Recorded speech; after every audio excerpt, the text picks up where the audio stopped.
안녕하세요. 알면 아니온 대표 원장 김민환입니다. 틱장에는 스트레스와 연관이 많은 것으로 알려져 있습니다. 그런데 분명히 스트레스가 별로 없는데도 생기는 틱이 있습니다.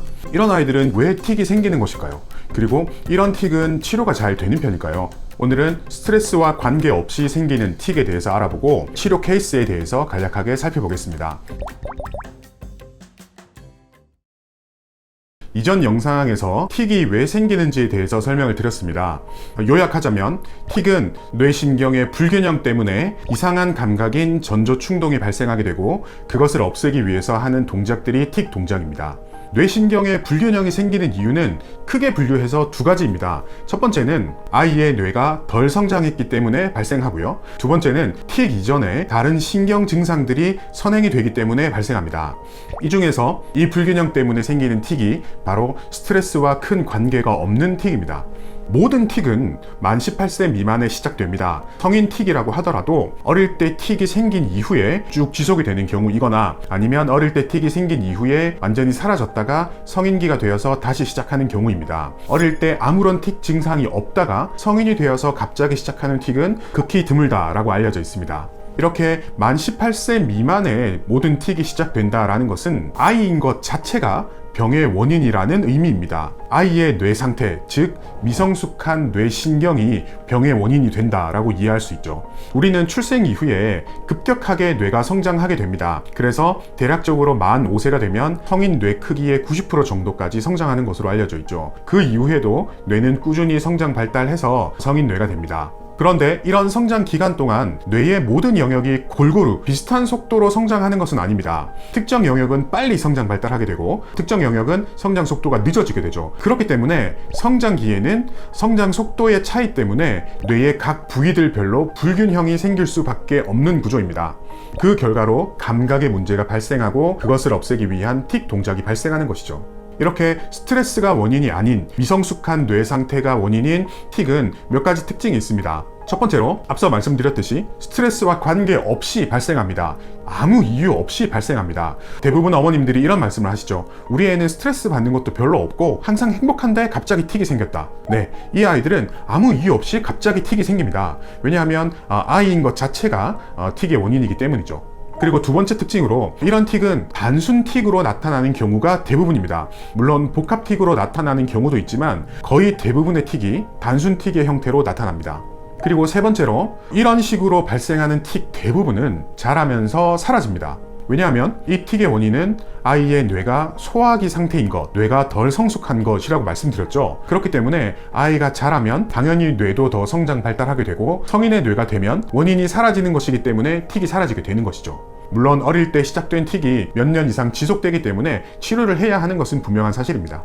그리고 네 번째로 틱뿐만이 아니라 신체적으로도 미성숙한 증상들이 동반됩니다. 신체 전반에 걸쳐서 나타날 수 있는데요. 첫 번째로 상부 소화기 증상이 나타날 수 있는데요. 편식이 심하거나 식욕이 없는 그런 아이들이 많습니다. 어린 아이들의 경우에 편식이 심하죠. 그러다가 성인이 되면서 편식이 점점 줄어들게 됩니다. 그런데 이 아이들은 소화기도 어린 아이의 상태이기 때문에 편식도 심하거나 식욕도 떨어지는 그런 반응을 보일 수 있죠. 그리고 하부 소화기, 장에도 이런 증상이 동반될 수 있습니다.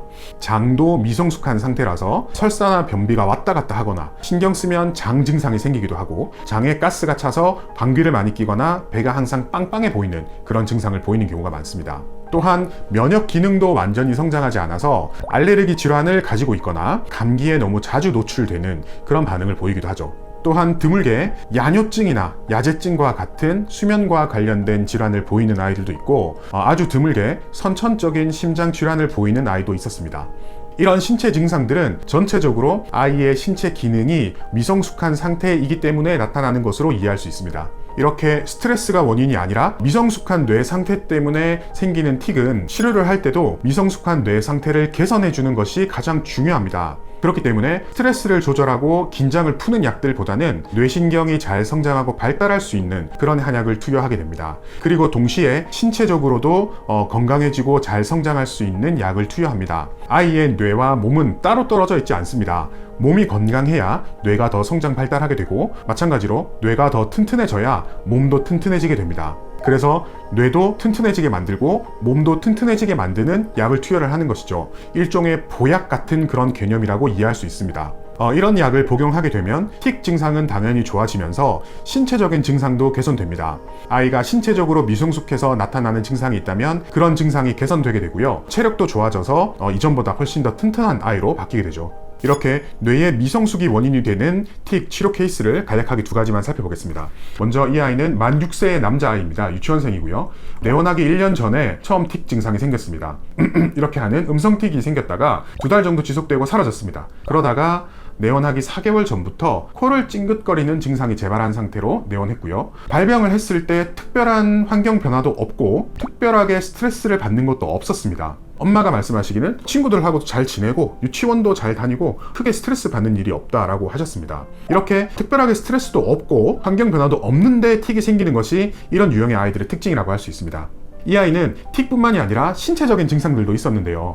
장 기능이 아직까지 여린 그런 반응을 보였습니다. 아주 어릴 때부터 변비 성향이 많이 있었고요. 변비와 동시에 가스가 많이 차는 패턴을 보였습니다. 하루는 아이가 배가 아프다고 해서 병원에 가서 엑스레이를 찍어봤는데 장에 가스가 가득 차 있다, 이런 소견을 들은 적도 있다고 합니다. 그리고 신체적으로도 키도 작고 체중도 적은 그런 아이였고요. 또래 친구들보다 키도 그렇지만 행동도 더 어린 것 같다, 이렇게 표현을 하셨습니다. 신체 증상들은 식욕은 그렇게 많이 좋지 않았고요. 편식이 심해서 입에 맞는 음식은 많이 먹지만 그렇지 않은 음식은 잘 먹지 않는다라고 했습니다. 그리고 비염 증상이 약하게 있는 편이라서 환절기 때 아침에 가끔 콧물을 보이는 정도로 나타났습니다.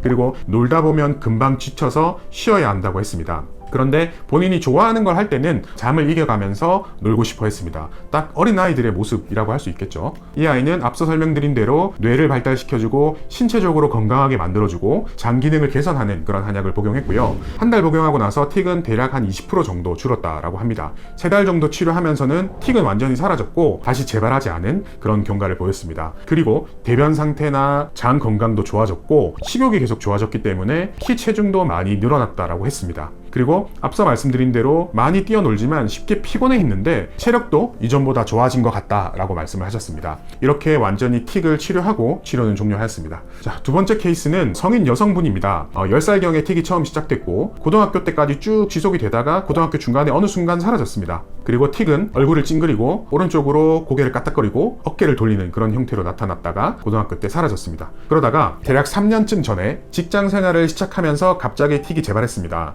직장 생활을 하면서 피곤함이 더 심해졌고 그 뒤로 재발을 했다고 합니다. 이 환자의 특징은 아무래도 성인이다 보니까 스스로 틱을 조금 더 잘 조절하는 그런 모습을 보였습니다. 그러다가 집에 와서 혼자 있을 때 저녁 시간에 특히 폭발적으로 틱을 몰아서 하는 그런 패턴을 보였습니다. 그리고 피곤한 날에는 더 심하게 나타나는 그런 패턴을 보였고요. 집에 와서 저녁 식사를 할 때 틱이 아주 폭발적으로 나타나는 그런 경과를 보였습니다. 그 이유는 틱에 대해서 신경을 쓰고 있을 때는 스스로 틱을 어느 정도 참을 수 있지만 식사에 신경을 쓰고 있을 때는 틱을 참지 않게 되고 그러다 보니까 폭발적으로 틱이 나타나게 됐던 거죠. 신체 재반 증상을 살펴보면 마찬가지로 이 환자도 어릴 때 편식이 심했습니다. 지금은 성인이 되어서 덜하긴 하지만 냄새가 강한 음식들은 잘 못 드신다라고 하셨고, 그리고 이 환자도 마찬가지로 장 기능의 문제를 조금 보였는데요. 무름변을 자주 보고 신경 쓰면 배가 아픈 증상을 보였습니다. 그리고 가스가 많이 차서 오후에 직장에 앉아 있으면 꾸룩거리는 소리가 들릴 정도였다고 합니다. 비염 증상이 약하게 보였고요. 체력도 강하지 않아서 움직이는 게 싫고 가만히 있는 게 더 좋다라고 했습니다. 한 달 치료한 뒤에는 평소에는 거의 나타나지 않지만 피곤한 날에는 아직 나타나는 정도로까지 좋아졌습니다. 그리고 배에 가스 차는 증상도 덜해져서 지금은 이전에 비해서 훨씬 편하다, 이렇게 말씀하셨고요. 3달 정도 치료를 하고 종료했는데 틱은 완전히 소실되었고 체력이 많이 올라와서 확실히 덜 피곤하다라고 이야기하셨습니다. 이처럼 스트레스와 별 관계없이 뇌의 미성숙, 불균형 때문에 발생하는 틱이 분명히 존재합니다. 이런 원인 때문에 틱이 발생하는 아이들에게 뇌 기능을 억제하는 약을 투여하는 것은 오히려 문제가 될 수 있겠죠. 뇌 기능이 완전히 성장하지 않은 것이 틱의 원인이기 때문입니다. 그렇기 때문에 뇌가 더 활성화되고 뇌가 더 성장하고 동시에 신체적으로 더 성장할 수 있는 그런 약을 투여를 해야 합니다. 만약 우리 아이가 이런 형태의 틱을 보인다면 굳이 틱을 치료한다라기보다는 아이의 몸이 더 건강해지게 만들어주기 위한 한약을 복용한다라는 개념으로 접근하셔도 좋을 듯 합니다. 감사합니다.